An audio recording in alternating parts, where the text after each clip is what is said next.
நொய்டாவில் பரபரப்பை ஏற்படுத்திய ஜனவரி மாத கேங்வார் சம்பவத்தில் கேங்ஸ்டர் கபில் மான் என்ற கல்லுவின் காதலியும் முக்கிய குற்றவாளியுமான காஜல் காத்திரி டெல்லி போலீசால் கைது செய்யப்பட்டுள்ளார்.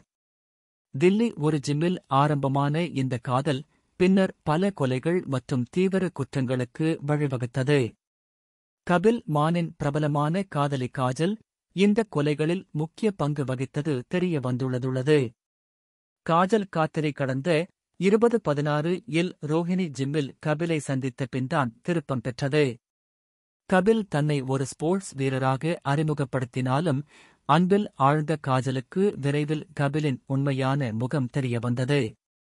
2017ஆம் ஆண்டில் கபில் ஒரு கேங்ஸ்டர் என்பதற்கான உண்மையை அறிந்தாலும் காஜல் கபிலை விட்டுவிடவில்லை. அவர்களுக்கு இடையேயான காதல் மேலும் வலுப்பெற்றது. 2019 இல் இருவரும் ஒரு கோயிலில் இரகசியமாக திருமணம் செய்து கொண்டனர். கபில் 2019 இல் ஒரு குற்ற வழக்கில் சிறையில் அடைக்கப்பட்ட பிறகு காஜல் தனது காதல் கணவராக இருக்கும் கபிலுடன் தொடர்ந்த தொடர்பு வைத்திருந்தார். கபில் சிறையில் இருந்தபோதும் காஜலின் உதவியால் கேங் நடவடிக்கைகள் தொடர்ந்தன. கபில் தனது மனைவி காஜலை பயன்படுத்தி தனது கேங் நடவடிக்கைகளை மேற்கொண்டார். இதில் முக்கியமாக சூரஜ் மான் என்ற நபரின் கொலை. கபிலின் உத்தரவின் பேரில் காஜல் செயல்பட தொடங்கினார். சூரஜ் மான் கொலைக்கு 3 பேரை ஏற்பாடு செய்தார். கபில் சொல்லியபடி காஜல் ஒரு குழுவிற்கு பெரும் தொகையை ஆயுதங்களை வாங்கினார். நொய்டாவில் சூரஜ் மான் தனது வீட்டிலிருந்து ஜிம்முக்கு செல்வதற்காக நடந்து சென்றபோது 3 நபர்கள் அவரை பின்தொடர்ந்து அடையாளம் காண்கின்றனர். பின்னர் திடீரென இவர் மேல் தாக்குதல் நடத்தி அவரைச் சுட்டுக் கொலை செய்கின்றனர்.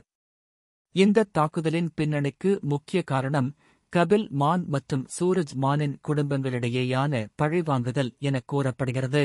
ஆம், 2018 இல் கபிலின் சிநேகிதர்களால் கபிலின் உறவினர்கள் கொல்லப்பட்டதைத் தொடர்ந்து இந்த வன்முறை தொடங்கியது. கபில் தனது குடும்பத்தினரால் நெருக்கடிக்குள்ளாக்கப்பட்டார்.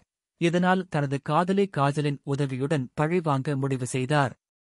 கடந்த ஜனவரி 2024 மாதம் சூரஜ் மானின் கொலைக்கு இதுவே காரணமாகிறது. சூரஜ் மான் கொலைக்குப் பிறகு போலீஸ் நடவடிக்கை தீவிரமடைந்தது. தில்லி போலீசார் முதலில் 2 பேரை கைது செய்தனர். பின்னர் 3வது ஷூட்டரான நவீன் ஷர்மாவை பிடித்தனர். அதன்பின் நவீன் ஷர்மாவின் வாக்குமூலத்தில் காஜல்தான் இந்த திட்டத்தில் கபிலுக்கு உதவியிருந்தது என்று தெரியவந்தது. காஜலை பிடிக்க பல நாட்கள் காத்திருந்த பிறகு போலீசார் சோனிபட் என்ற இடத்தில் உள்ள ஒரு ஹோட்டலில் தங்கியிருப்பதை அறிந்து காஜலை கைது செய்தனர். உண்மையில் காஜல் காத்திரி தனது படிப்பு மற்றும் தொழில் பின்னணியில் பல நற்பெயர்களைக் கொண்டிருந்தார். டெல்லி பல்கலைக்கழகத்தின் ஹன்சராஜ் கல்லூரியில் பட்டப்படிப்பு முடித்த இவர் நர்சிங் படிப்பு படித்திருந்தார். இவரின் கல்வி சமூகத்திற்கு உதவுவதற்கான பாதையில் இருந்தாலும் கபிலுடன் ஏற்பட்ட உறவால் குற்றவாளிகளின் உலகில் தள்ளப்பட்டு ஒரு லேடி தாதாவாக வலம் வந்தார்.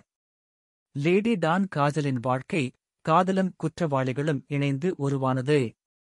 கபிலின் அன்பால் ஆட்கொள்ளப்பட்ட இவர் தனக்குள் உள்ள நல்ல தருணங்களை இழந்துவிட்டு வன்முறை மற்றும் பழிவாங்கும் வாழ்க்கையில் தள்ளப்பட்டு அதற்கு அடிமையாக மாறினார்.